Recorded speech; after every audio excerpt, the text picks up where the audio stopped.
İstikbal nasıl göründü? Akıbet muttakilerdir. Bizim ona şüphemiz yoktur. Ve zalimlerden başkasına da düşmanlık yoktur.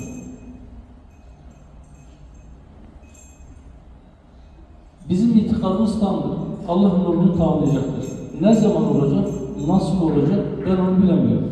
Ama hiçbirimiz o sonucun şu veya bu zamanda gerçekleştirilmesi gibi bir yükümlülüğü yoktur. Ama o sonucun gerçekleşmesi için elden gelen bütün çabayı sarf etme yükümlülüğümüz vardır. Dünyanın zulümden arınabilmesi için, zalimin elinin kolunun bağlanabilmesi için, kimsenin kimseye haksızlık etmeyi aklından bile geçiremeyeceği bir düzenin, bir sistemin kurulabilmesi için hepimiz elimizden gelen bütün çabayı ortaya koymak zorundayız.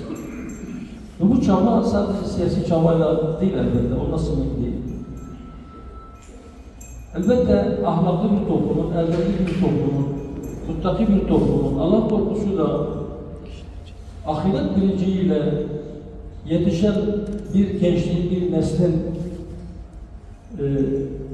çoğalması ve hakim olması için herkesin eline gelen bütün çabayı ortaya koyması lazım ve en büyük sorumluluklardan bir tanesi de siyasetçilere düşüyor. Bir de şuna inanıyoruz. Allah Resulü Aleyhisselatü Vesselam Efendimiz'in buyurduğu gibi toplumda iki sınıf vardır ki onların ıslahı toplumun ıslahı, onların fesadı toplumun fesadıdır. Bunlar kimdir? Yöneticiler ve alimler.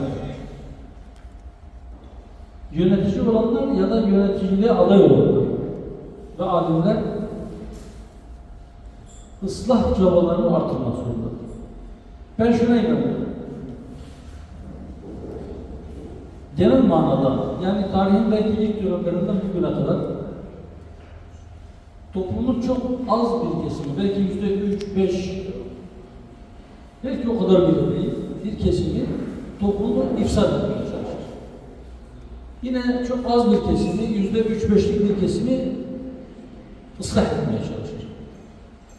Ve bu iki kesim sürekli birbirleriyle mücadele halindedir. Ama toplumun büyük bir çoğunluğu kendini akıntıya bırakmıştır. Onun biteni çok farkında da değildir. Belki ekmeğinin peşindedir, sabahleyin evinden çıkar, akşama kadar gider, çabalar, terler, yorulur. Kendisinin de çoluk çocuğun rızkının temininden başka onun aklında bir şey yoktur. Dolayısıyla çevrede olan bitenden de çok fazla haberdar da değildir. Yani tabiri caizse toplum nereye giderse uygun kalabalığa değil, bunun arkasından giden bir pozisyondadır.